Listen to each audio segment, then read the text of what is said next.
This piece of maple that I'm about to cut is going to be used around the fireplace surround. There will be 2 posts on either side that run from the top of the hearth all the way to the ceiling. And then the slate that we're going to use going up the wall is going to go in between those 2 posts. So I went to a lumber store. I got this piece of maple. It's an 1 3/4 thick.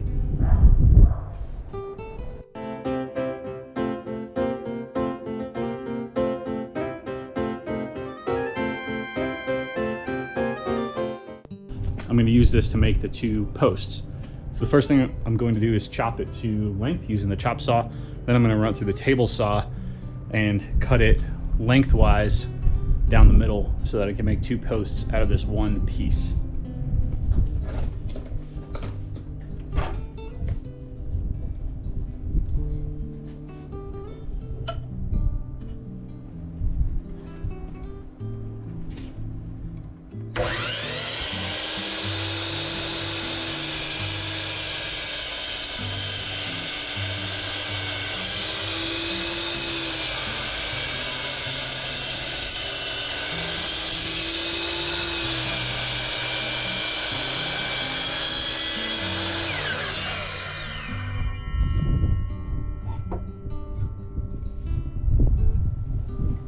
That leaves me with a pretty sizable chunk of maple that I can make something else out of.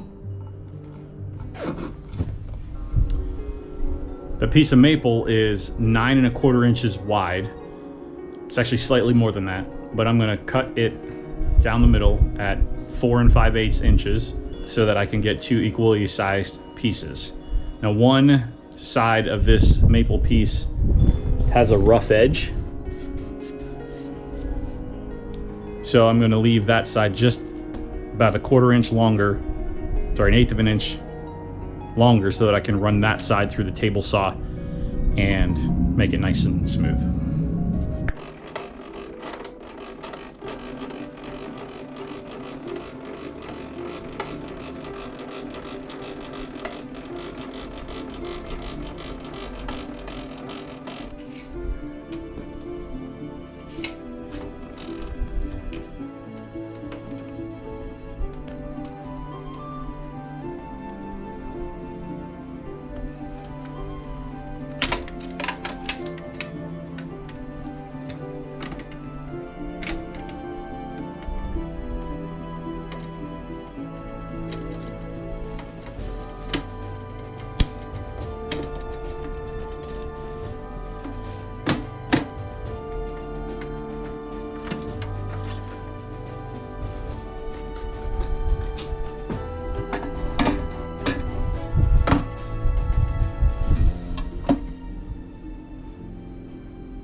The rip fence has a ruler on it.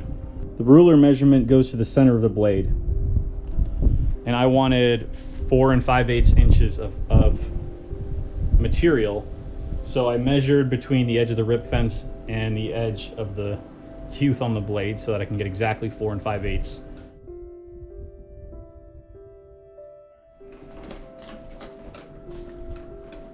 Is this heavy? Yes. Okay. It's a beautiful piece of wood.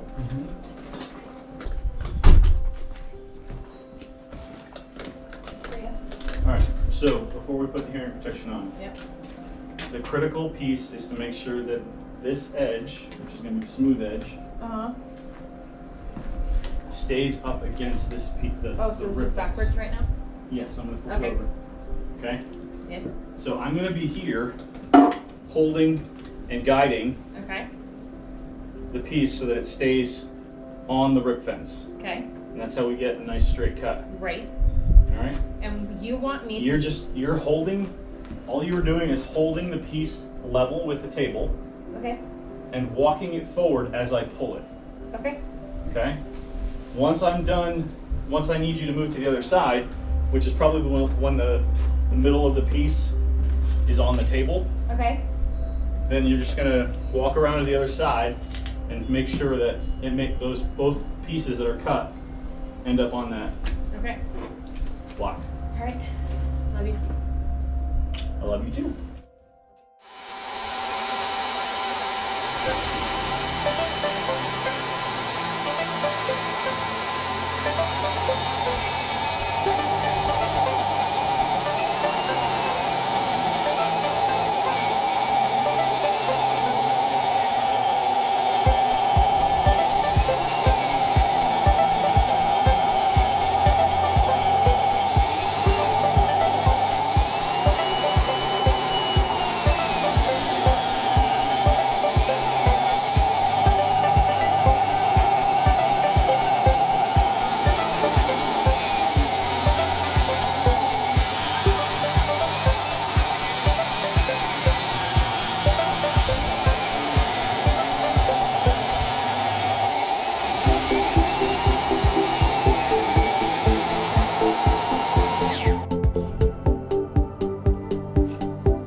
It looks amazing. Yeah.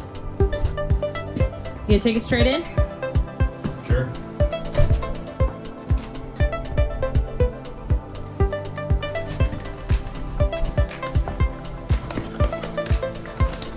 No, it's not gonna fit because I cut it slightly long.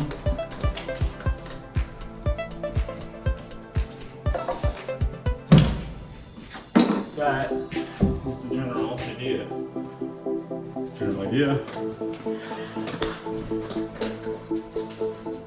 Oh, that's gonna look amazing. What do you think of the width of the post? I like it.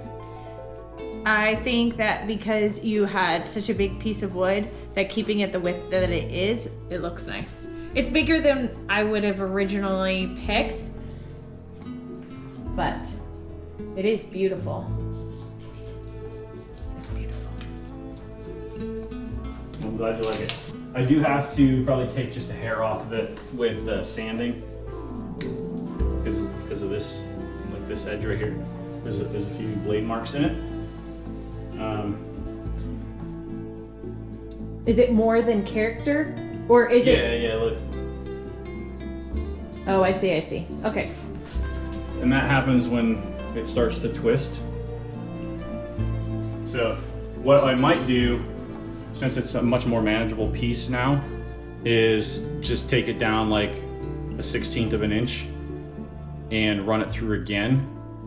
And basically, because it's a much more manageable size and weight now, I can keep it tighter against the rib fence and then get a nice smooth cut that doesn't have any of these blade marks in it.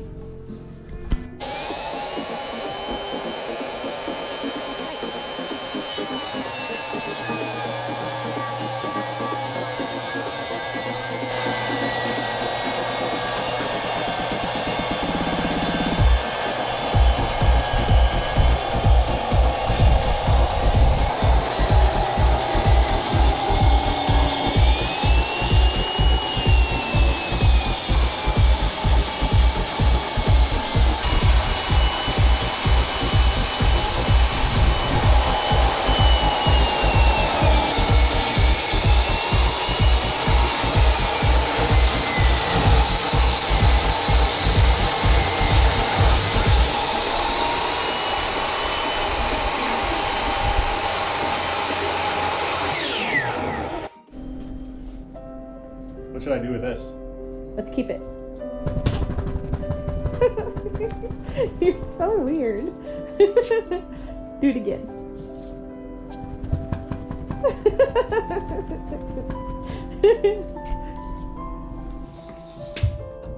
Did we split it up there?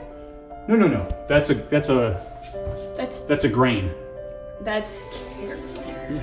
Like just like this. It's grain. Oh, that's pretty. Okay. Yeah. There was one knot in the face of the board, and when I measured, it fell right on the cut, the cross cut that I had to do at 92 1/4. So I chose to cut through the knot so that it's right down here on the hearth. And that way it's gonna get covered by the trim piece and you'll never see the knot. If I cut it the other way, the knot would be sitting like right about here. I think that because this piece of wood doesn't have a ton of those, that it was good that you kept it out. Yeah, that's exactly why I did it. I also checked the other side of the board, and we could just turn it around so that the knot is in the back, and the other side of the board didn't have the knot. So Okay. I checked that before I bought it. It was not a cheap piece of wood.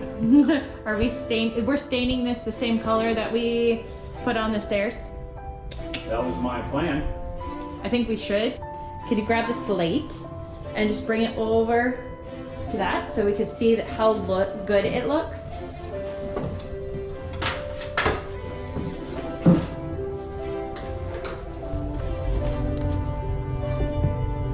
Those colors look really good next to each other. And it's the same type of wood. So this is maple, which is what that is. So it should should pick up the color the same way. Oh, it's gorgeous. Yep. It's like rustic, but not. It's rustic, but I don't know what the word is.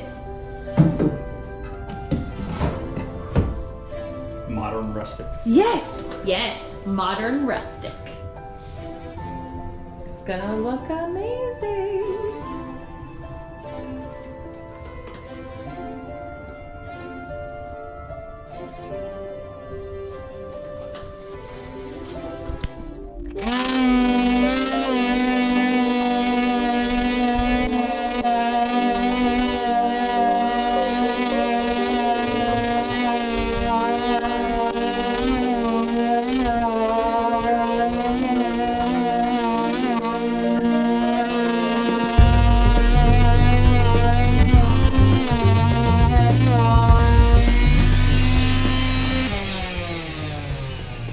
Thank you for watching today's video. If you would like to support us, please subscribe to our channel and like this video.